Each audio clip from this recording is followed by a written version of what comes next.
Wa qad kana min as-salafis salih rahimahumullah ta'ala man wirduhu fil yawmi wal lailati alfa rak'atin mislul Imam Ali bin Al-Husain radhiyallahu anhu.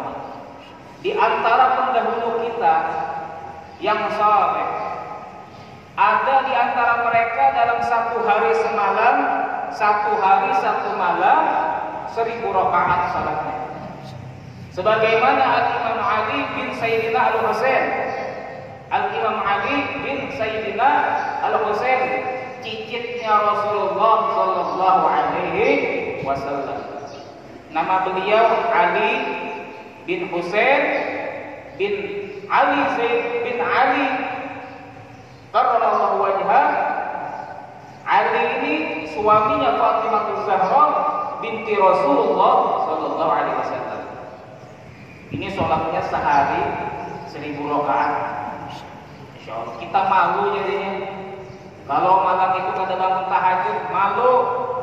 Ini sholatnya 1000 rakaat. Padahal cucu Rasulullah, yang mana cucu Rasulullah itu tentu di akhirat nanti terjamin mendapatkan syafaat daripada Rasulullah sallallahu alaihi wasallam. Namun semangat dalam ibadah kepada Allah. Kalau kita siapa yang menjamin? Kalau kita tidak mengamalkan daripada sunnah Rasulullah sallallahu alaihi wasallam, maka Rasulullah tidak kenal dengan kita.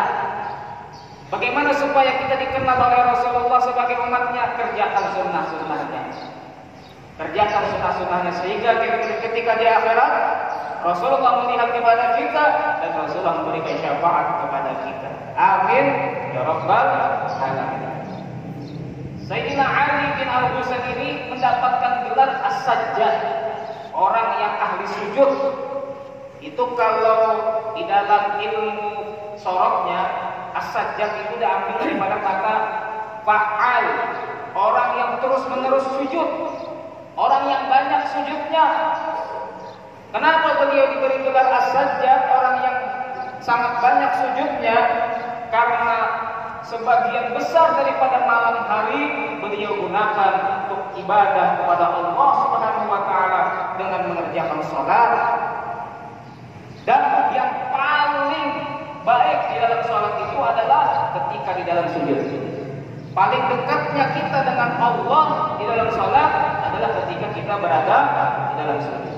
Luar biasa Sayyidina Ali bin Abu Husain As-Sajjad. Beliau di dalam ibadah ini bukan hanya banyaknya saja yang dipikirkan. Sebagian orang ada yang sholatnya banyak, tapi mementingkan banyaknya saja, tidak memikirkan khusyuknya. Hanya mikir, oh saya sehari 100 rakaat, oh saya sehari 50 rakaat, tapi mengerjakannya dengan cara ngos-ngosan, capek, dipaksakan. Tapi Sayyidina Ali As-Sajjad ini banyak rakaat yang beliau lakukan dan dilakukan dalam keadaan khusyuk. Pada suatu ketika beliau ini salat. Dalam keadaan salat tersebut, rumah beliau terbakar. Orang-orang sudah teriak, "Ya benar Rasulullah, an-nar, an-nar." Wahai cucunya Rasulullah, wahai cicitnya Rasulullah, api, api, kebakaran. Tapi beliau tidak menghiraukan itu.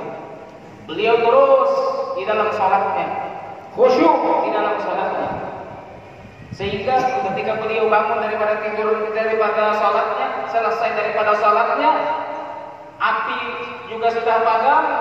Maka orang-orang pun bertanya kepada beliau, "Wahai Imam Ali karramallah, wahai Imam Ali As-Sajjad, wahai Imam Ali Zainal Abidin." Beliau juga bergelar Zainal Abidin, sebaik-baiknya orang yang ahli ibadah. Wahai Imam Ali Zainal Abidin, wahai Imam Ali As-Sajjad, kenapa ketika api membakar rumah Anda tidak bergerak sama sekali, Anda tidak menghiraukan sama sekali? Maka beliau mengatakan, ketahuilah, ketika aku dalam sholat, aku memikirkan api neraka, sehingga api dunia tidak lagi aku hiraukan.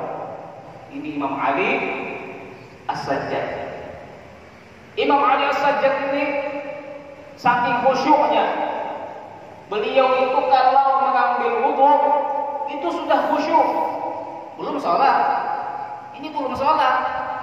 Ketika mengambil wudu itu sudah khusyuk beliau. Sehingga istrinya pun bingung. Ketika istrinya sudah sering melihat suaminya ini berwudunya seperti itu sampai mukanya itu menguning, mukanya itu pucat, maka istrinya mengatakan, wahai suamiku, ada apa dengan engkau? Saya melihat engkau setiap kali berwudu selalu wajah engkau menjadi kuning, wajah engkau pucat. Maka Imam Ali As-Sajjad mengatakan, tidakkah engkau tahu aku ingin menghadap kepada siapa? Aku ingin menghadap kepada Allah Subhanahu wa taala. Maka aku takut menghadap kepada Allah Subhanahu wa taala. Ini orang yang luar biasa ini. Orang yang takutnya sangat tinggi kepada Allah Subhanahu wa taala. Orang kalau sangat tinggi penghormatannya kepada Allah, maka dia akan takut. Sebagaimana kita kalau sangat menghormati kepada presiden, ketemu dengan presiden itu gugup, gemetar.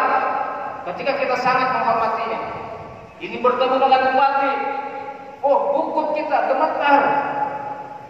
Ini beliau ingin menghadap kepada Allah, sadar ingin menghadap kepada Allah, maka beliau pun takut, beliau pun merasa takut kepada Allah Subhanahu wa taala. Jadi kita usahakan ketika wudu itu sudah khusyuk. Ketika wudu sudah khusyuk, sehingga dikatakan juga oleh ulama, kalau kita mau sholat kita itu dalam keadaan khusyuk, sebelum sholat itu sudah kita hilangkan pikiran-pikiran duniawi. Kira-kira 15 menit sebelum kita melakukan sholat, itu sudah hilangkan pikiran-pikiran pekerjaan, suami, pikiran terhadap istri, pikiran duniawi, semuanya hilangkan. Fokus 15 menit sebelum kita melakukan sholat, kita fokus sebentar lagi saya ingin menghadap kepada Allah Subhanahu wa taala.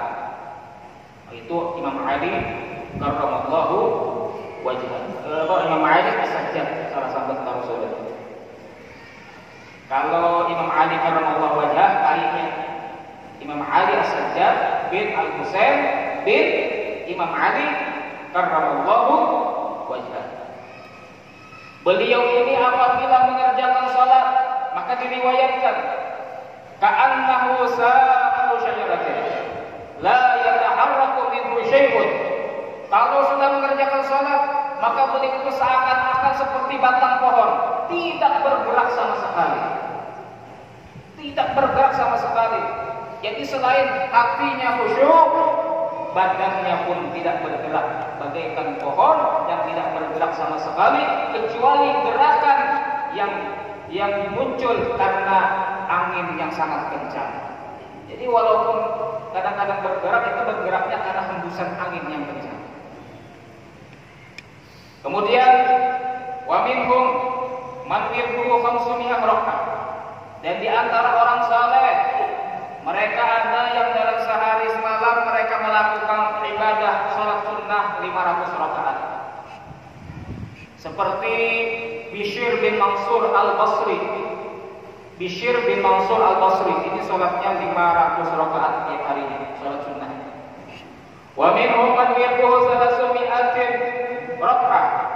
Dan di antara mereka, di antara orang-orang saleh, ada yang melakukan salat sunnah dalam sehari semalam 300 rakaat. Seperti Al-Imam Ahmad bin Hanbal. Ila ghairi dzalika, dan lain daripada mereka, masih banyak daripada orang-orang saleh, pendahulu-pendahulu kita yang semangat di dalam melakukan salat sunnah. Mudah-mudahan kita bisa mengikuti mereka. Jika kita tidak bisa mengikuti semuanya, maka sebagian daripada amalan mereka kita ikuti. Kita ini bersyukur. Kita modal cinta dengan para aulia dan mengikuti sebagian daripada amalan mereka, kita bisa kumpul nanti di surga bersama mereka. Jangankan para aulia, dengan Rasulullah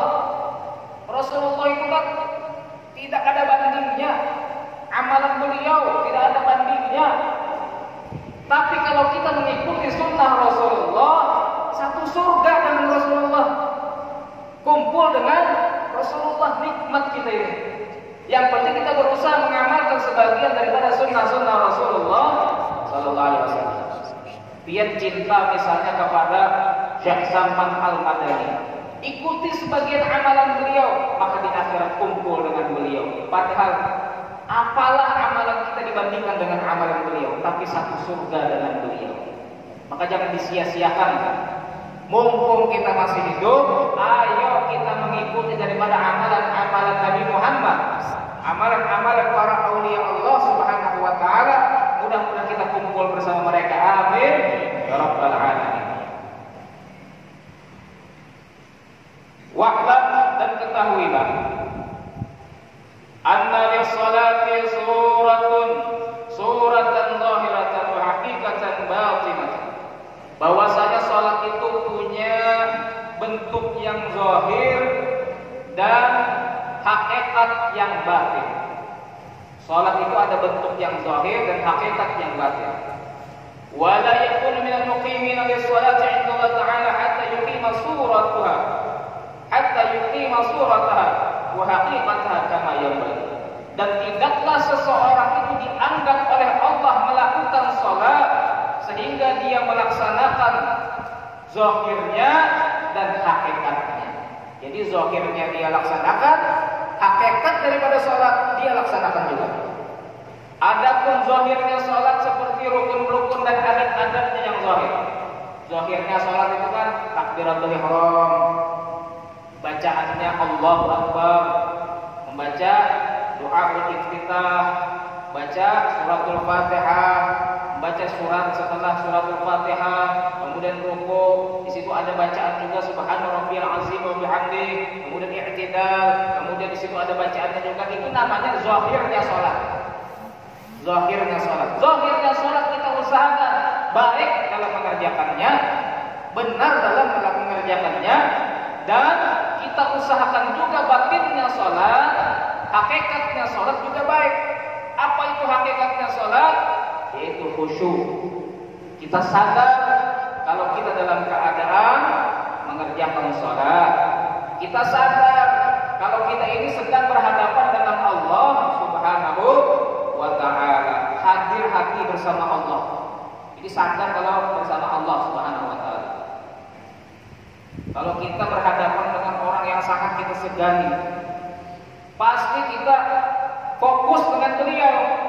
Tidak mungkin kita memikirkan yang lain. Maka kita ini berhadapan dengan Allah Subhanahu wa taala dalam salat. Maka sangat kurang ajar apabila ketika kita berhadapan dengan Allah tapi kita memikirkan orang lain. Kita memikirkan pikiran yang lain. Maka kita tidak beradab kepada Allah Subhanahu wa taala. Sehingga dikatakan apabila seorang hamba itu di dalam salatnya menoleh, misalnya menoleh ke kanan, maka Allah mengatakan kepada hamba tersebut, memangnya adakah yang lebih baik daripada aku sehingga engkau menoleh kepada selain aku? Maksudnya hatinya menoleh kepada selain Allah Subhanahu wa taala. Karena ketika dia menoleh pasti pikirannya ke lain. Pasti pikirannya bukan kepada Allah Subhanahu wa taala. Kalau dia menoleh lagi kedua kalinya, maka Allah mengatakan lagi, wahai hambaku, adakah yang lebih mulia daripada aku? Adakah yang lebih agung daripada aku sehingga engkau menoleh kepada selain aku? Apabila hamba tadi menoleh lagi yang ketiga kalinya, maka Allah Subhanahu wa taala a'rada anhu, berpaling daripada orang tersebut. Dia mengerjakan salat tetapi Allah tidak menghadap kepada dirinya. Allah tidak menghiraukan dirinya ketika dia melaksanakan salat tersebut. Jadi ketika kita dalam salat, hati-hati, jangan sampai hati kita ini lepas daripada Allah Subhanahu wa taala. Sehingga dikatakan oleh para ulama, kata Imam Al-Ghazali, "Idza lam yastati' al-musalli an yakhsha'a fi salatihi, yanbaghi an yakhsha'a fi thalathati mawadhi." Apabila seorang hamba, seorang yang mengerjakan salat, dia tidak mampu khusyuk dari takbir sampai salam, maka paling tidak dia harus mengusahakan khusyuk dalam tiga tempat dalam salatnya. Yang pertama ketika dia membaca wajjahtu wajhiyah. Itu usahakan jangan sampai tidak khusyuk. Wajjahtu wajhiyah, aku menghadapkan wajahku. Yang dimaksud dengan wajahku adalah aku menghadapkan diriku kepada Allah yang telah menciptakan langit dan bumi. Itu usahakan jangan sampai tidak khusyuk, supaya kita sadar di dalam salat itu kita menghadap kepada Allah Subhanahu wa taala. Wajjahtu wajhiyah, itu khusyuk. Kemudian yang kedua, ketika membaca iyyaka na'budu wa iyyaka nasta'in, hanya kepada Engkau kami menyembah dan hanya kepada Engkau kami meminta pertolongan. Ketika kita membaca ayat tersebut, jangan sampai tidak khusyuk. Kepada Engkau kami menyembah ya Allah, dan kepada Engkau kami meminta pertolongan. Supaya hati kita ini hadir kepada Allah. Kita menghambakan diri kepada Allah, sadar kita menghambakan diri kepada Allah, dan kita hanya meminta pertolongan kepada Allah Subhanahu wa taala.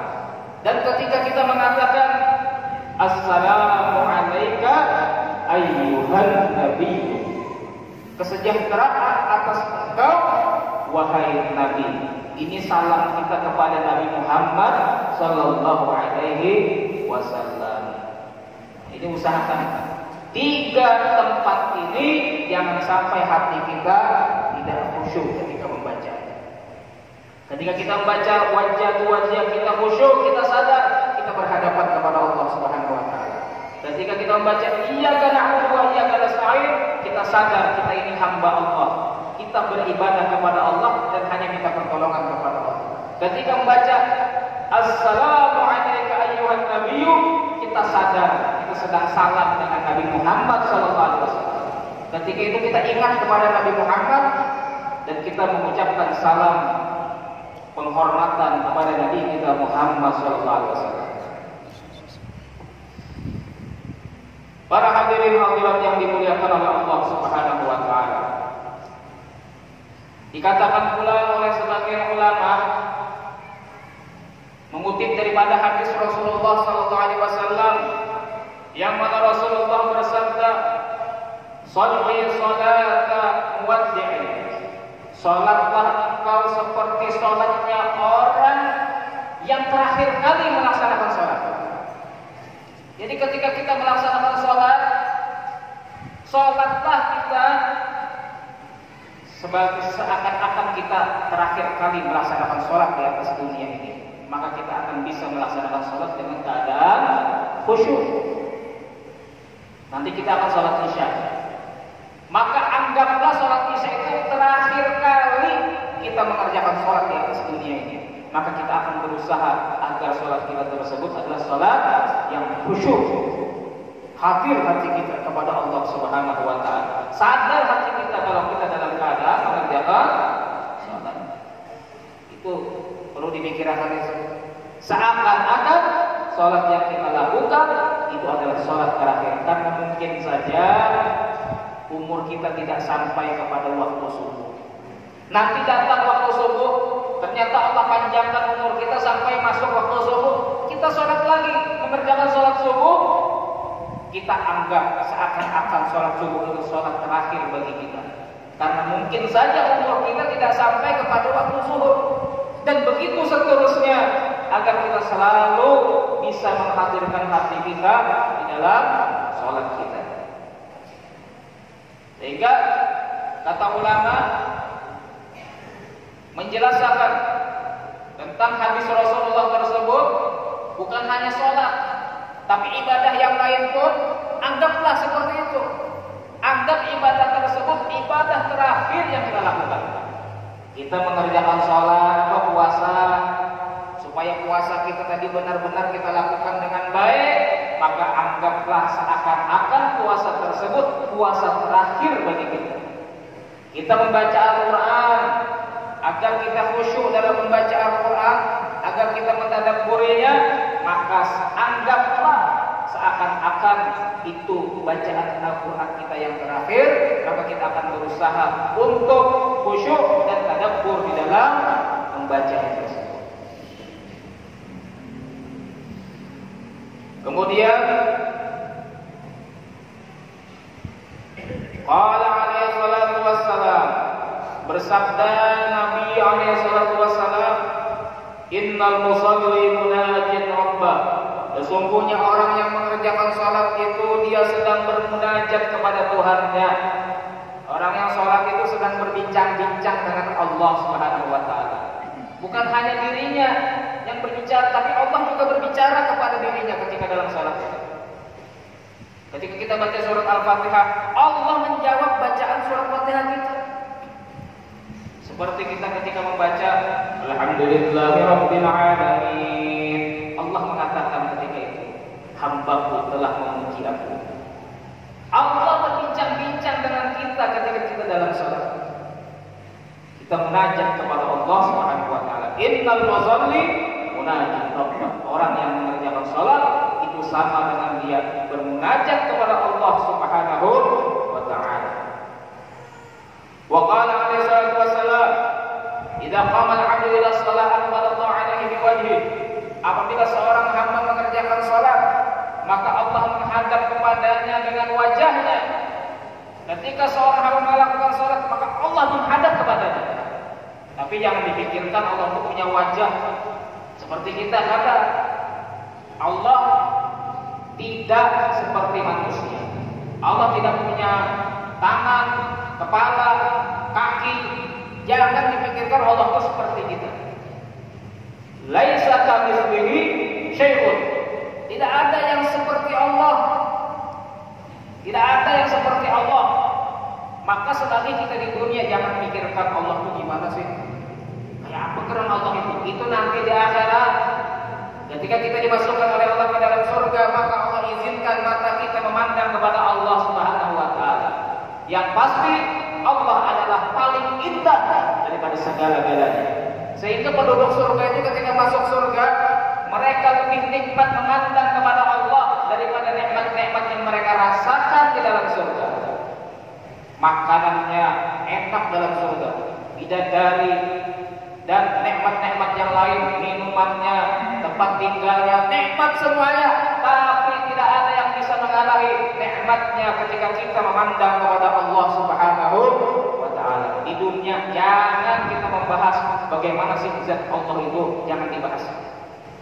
Di dunia kita boleh bahas sifat-sifat Allah. Oh, Allah itu Maha Pengasih, Allah itu Maha Penyayang, Allah itu Maha Penutup aib, Allah itu Maha Memaksa, Allah itu Maha ini, Maha itu. Itu kita bahas. Jangan kita membahas Allah itu zatnya bagaimana. Akhirnya ketika orang membahas zat Allah, itu kebanyakan orang akhirnya contohnya seperti ini. Misalnya orang belum sholat ba'diyah isya, ternyata dia mengerjakan sholat witir. Belum sholat ba'diyah isya, tapi dia sholat witir. Nah, maka ini dia telah melakukan yang kurang sempurna. Seharusnya dia lebih mementingkan sholat ba'diyah isya dulu dia lakukan, baru dia melakukan sholat witir. Begitu juga ketika kita di bulan Ramadan, sholat ba'diyah isya dulu, baru sholat tarawih. Jangan sholat ba'diyah isya ditinggalkan sama sekali, kemudian kita mengerjakan sholat tarawih, sholat witir. Ketahuilah bahwasanya mengerjakan sholat ba'diyah isya 2 rakaat itu lebih utama, pahalanya lebih afdal daripada mengerjakan sholat tarawih dan sholat witir. Jadi rugi kalau orang itu mengerjakan sholat tarawih tapi ba'diyahnya ditinggalkan. Usahakan qabliyah ba'diyah itu jangan ditinggalkan. Maka selagi qabliyah ba'diyah masih belum sempurna kita lakukan, jangan kita melakukan sunnah-sunnah yang lain daripada sunnah-sunnah sholat. Para hadirin hadirat yang dimuliakan oleh Allah Subhanahu wa taala. Itu masalah sunnah. Kalau masalah wajib ini banyak lagi orang yang salah. Apa yang salah daripada mereka?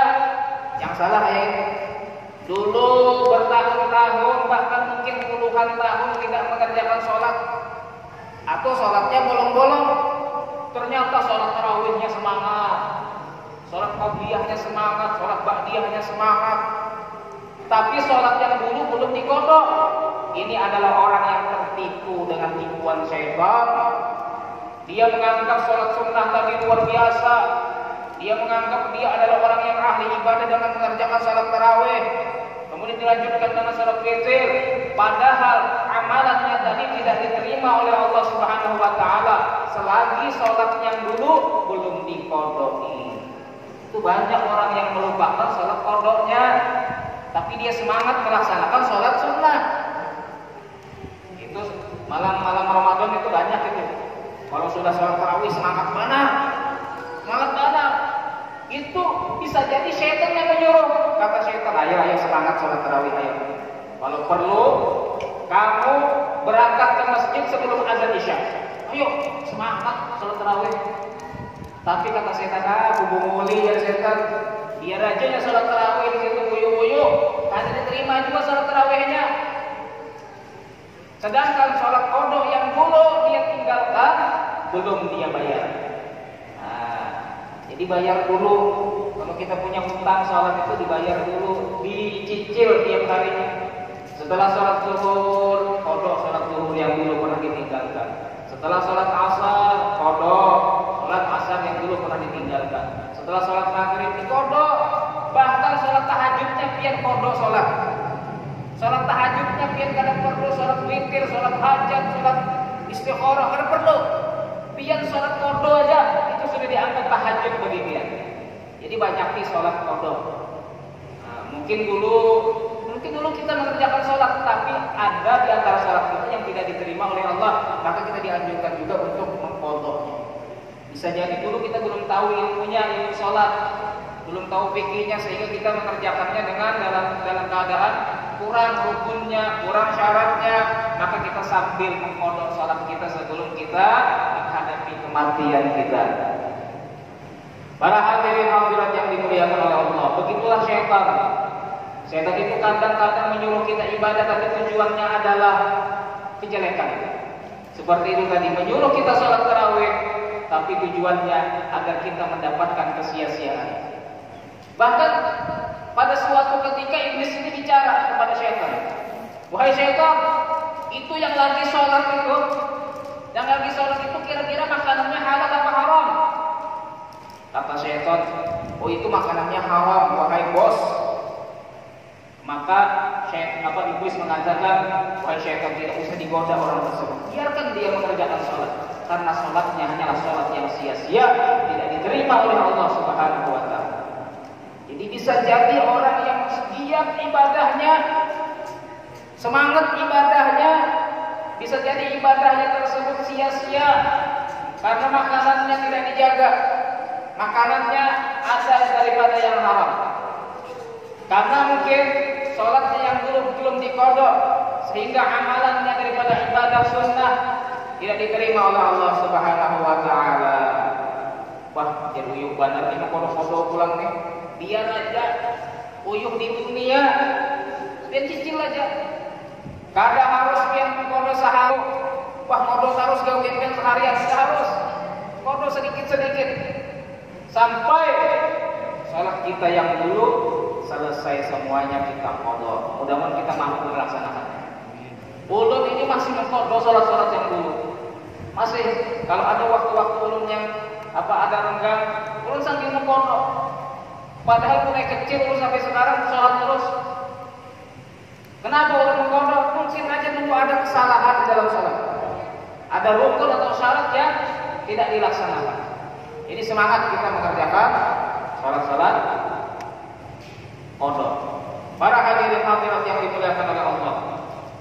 Famin dzalika rakaat allati waradat qabla al-maktubat wa ba'daha wa syuhratuha ta'ni an dzikriha.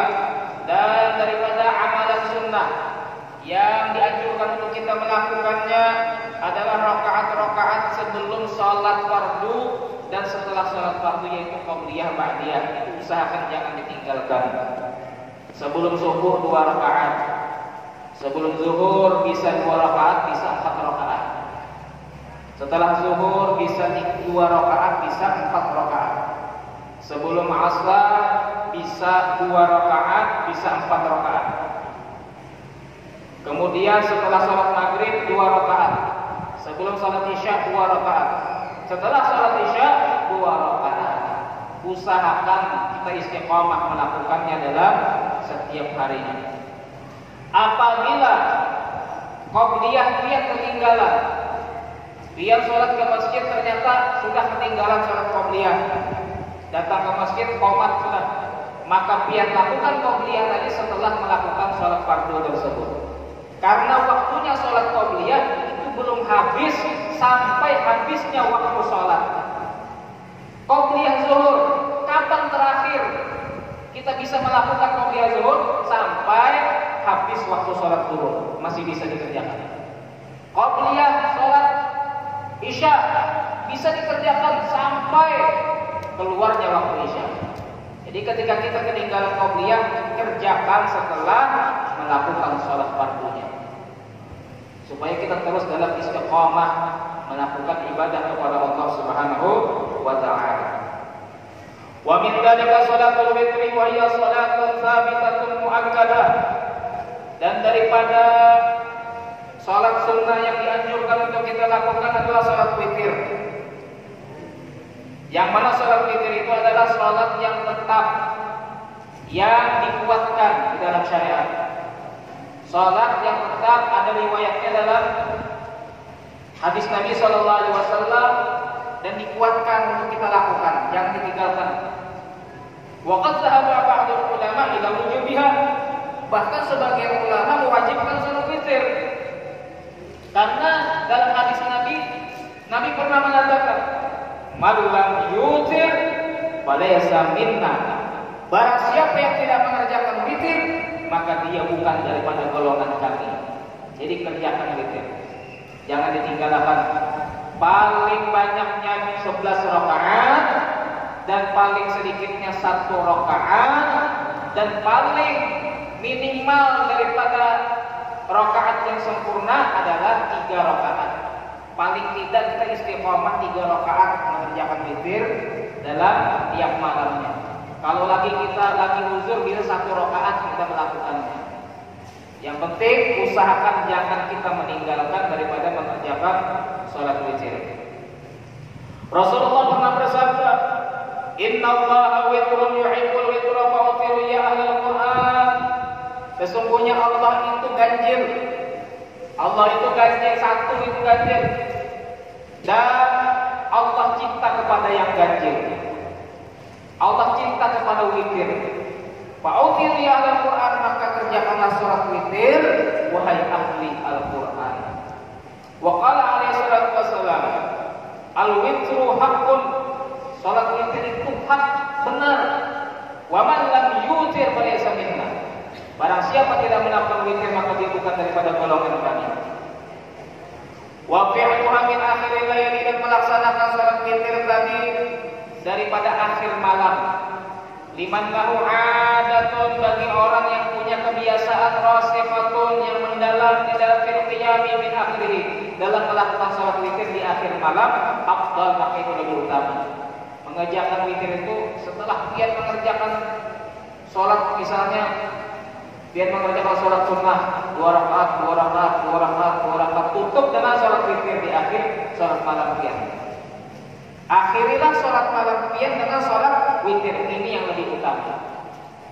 Apabila pian mampu. Apabila pian tidak mampu, artinya pian tidak terbiasa bangun malam, maka kerjakanlah witir sebelum pian tidur. Sebagaimana diriwayatkan, Rasulullah pernah berkata kepada Sayyidina Abu Bakar As-Siddiq, kata Rasulullah, "Mata tutir, wahai Abu Bakar, kapan engkau melakukan salat witir?"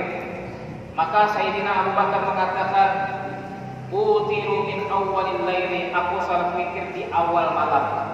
Jadi Sayyidina Abu Bakar itu kalau salat witir sebelum tidur beliau sudah mengerjakan salat witir. Kemudian Rasulullah juga bertanya kepada Sayyidina Umar, "Mata tutir ya Umar, kapan engkau melakukan salat witir wahai Umar?" Maka Sayyidina Umar mengatakan, "Akhirul laili," saya melakukan salat witir di akhir malam. Jadi ada perbedaan di antara Sayyidina Abu Bakar dan Sayyidina Umar. Sayyidina Abu Bakar salat witirnya sebelum tidur, Sayyidina Sayyidina Umar salat witirnya di akhir daripada malam setelah bangun tidur. Jadi kita pilih, tergantung kita masing-masing. Kita biasa bangun malam atau tidak? Kita biasa kebablasan tidur sampai subuh atau tidak? Kalau kita sering istiqomah bangun malam, salat witir kita taruh di ujung daripada malam. Apabila kita sering kebablasan tidur sampai subuh, maka usahakan salat witirnya sebelum tidur, agar ketika pian kebablasan tidur sampai subuh, pian sudah melakukan salat witir. Kata Al-Habib Muhammad bin Hafiz, janganlah engkau meninggalkan salat malam walaupun beberapa rakaat, dan engkau jangan meninggalkan salat subuh, salat duha walaupun 2 rakaat saja. Kerjakan salat malam dan salat duha itu jangan ditinggalkan tiap harinya. Jadikan itu rutinitas kita yang kelak di akhirat akan kita nikmati pahalanya daripada Allah Subhanahu wa taala. Malam ini penting untuk kita beribadah kepada Allah. Kenapa? Karena mau kita waliyun illa bil laili. Tidak ada wali itu diangkat oleh Allah sebagai wali kecuali di malam hari. Kalau di malam hari kita tidur aja, kerjanya kapan kita diangkat Allah jadi wali? Ini beda pelantikan presiden, pelantikan bupati. Kalau pelantikan presiden, pelantikan bupati itu siang. Pelantikan wali ketika orang lain banyak tidur dan orang-orang yang ahli ibadah beribadah di malam hari, di situ Allah melantik seseorang menjadi waliullah. Mungkinkah kita menjadi waliullah? Sangat mungkin. Jangankan seperti pian yang sudah beribadah kepada Allah, maling saja, maling bisa jadi dia langsung Allah jadikan waliullah. Pernah pada suatu ketika ada maling. Maling ini masuk ke rumahnya wali. Ngarannya maling ini kata tahu siapakah? Tetap baik diambilnya, yang penting untung, yang penting dapat. Masuk ke rumahnya wali, ke rumahnya Habib. Kemudian dia tunggu Habib tadi. Habib tadi sholat malam, sholat 2 rakaat, setelah salam sholat lagi sampai salat bangkit lagi wali tadi. Wah ini ya maling, lama benar ini sholatnya. Kapan saya mencurinya kalau seperti ini? Ternyata ada 2 orang masuk daripada jendela rumah tersebut dengan cara terbang, langsung masuk ke dalam rumah wali tersebut. Ternyata yang datang itu adalah waliullah juga. Yang mana 2 wali tersebut memberikan kabar, wahai Habib, ada 1 wali abdal yang meninggal, yang mana kita harus mencari gantinya. Kira-kira wahai Habib, siapa yang cocok untuk menjadi wali abdal sebagai pengganti yang telah meninggal tersebut? Kata Habib itu, maling, keluar. Maling tadi sembunyi di bawah ranjang. Keluar maling. Setelah maling tadi keluar dengan gemetar, maka wali tadi mengatakan, wahai maling, apakah kamu mau menjadi wali? Maka maling tersebut mengatakan, mau wahai Habib. Maka wali tersebut mengatakan kepada maling tadi, ayo kamu bertobat kepada Allah Subhanahu wa taala dan kamu akan diangkat menjadi wali. Kenapa maling tadi menjadi wali? Karena dia maling di malam hari, dan di malam hari itu dia dilantik oleh Allah menjadi wali Allah. Jadi waktu malam ini ayo kita gunakan untuk ibadah kepada Allah, berharap jadi wali Allah kita. Kalau kita bisa menjadi wali Allah, selamat kita di akhirat, selamat di alam kubur, selamat kita akan berkumpul dengan Nabi Muhammad SAW. Mudah-mudahan kita semua sedang diberikan oleh Allah kemudahan untuk taat kepada Allah Subhanahu wa taala, diberikan taufik untuk selalu ibadah kepada Allah Subhanahu wa taala. Amin ya rabbal alamin. Bismillahirrahmanirrahim.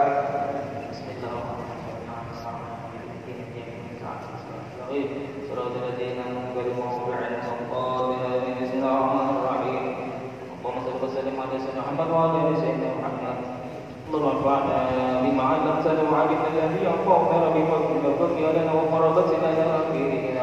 اللهم اسالك التوبه والمغفره والتوفيق والهدايه والاستقامه وحسن الخاتمه. ربنا اتنا في الدنيا حسنه وفي الاخره حسنه وقنا عذاب النار. وصلى الله على سيدنا